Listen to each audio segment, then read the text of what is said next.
Many of us have heard the word neurodiversity in a TV show, on social media, or among our friends.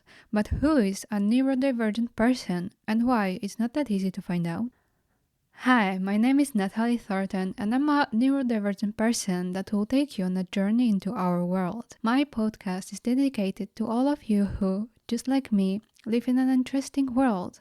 Here, I'd like to state that my podcast won't contain jingling sounds, loud, sudden, or annoying noises. Let's start with who a neurodivergent person is. When I heard that word for the first time, I was like, Neuro-who?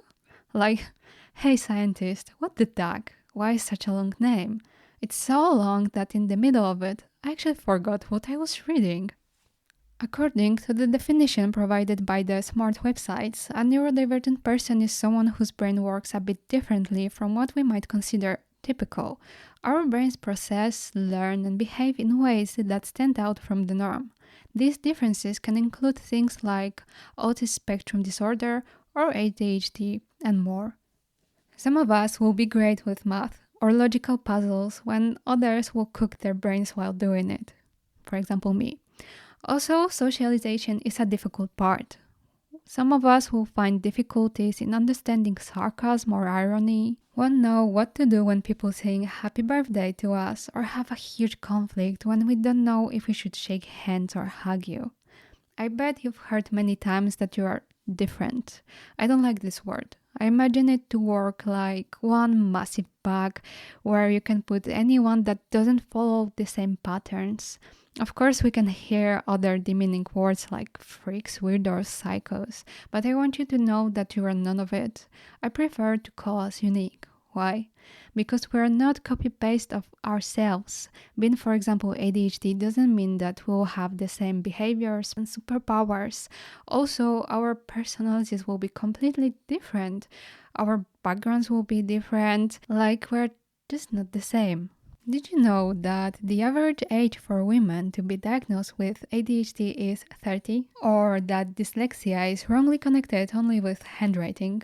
Let's take a closer look at why it is difficult to have the right diagnosis. First, stigma and misunderstanding. It happens that we are not being taken seriously or dismissed. There is still lots of negativity around a subject of mental health, which can result in having difficulties opening up and sharing our experiences. I remember that many times I just stayed quiet because I was afraid of saying what was going on. I was afraid that other people might just take me as a freak, only because everyone around me at that time was repeating that people who seek help should be excluded from society and be locked in asylum. Like, let's be honest, it's not real. Second example is masking and coping mechanisms. Did you ever pretend to be someone else just to fit in, to feel normal? Or to make someone like you even if it wasn't truly you? Were there times when your face said yes, but inside of you, you screamed no? I understand that at some point we'll get used to it and we'll repeat it automatically every single day. A bad side of it is that when we go to seek professional help, a therapist may have difficulties uncovering our true selves because we will still be pretending. Please remember, do not pretend while going on therapy.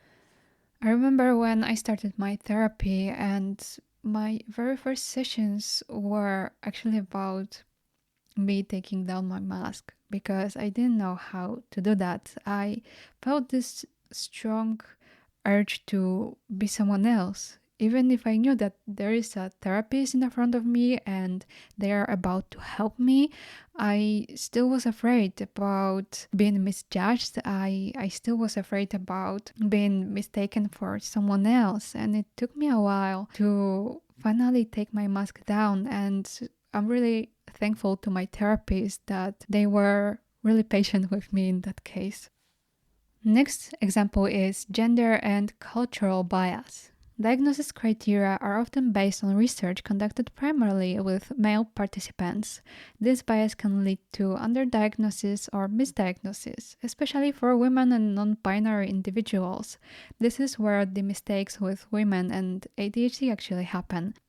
Many of us will hear, "Don't act like a boy," or be pressured by social standards. We will be dealing with protective influences such as parental organization or guidance. Here I'm reminding myself about Be a Lady They Said video that perfectly portrays expectations towards women and also can cover our way to the right diagnosis. Another one is accessibility. Not everyone has easy access to specialized assessment services. Long wait lists, financial constraints, and geographical limitation can delay or prevent diagnosis.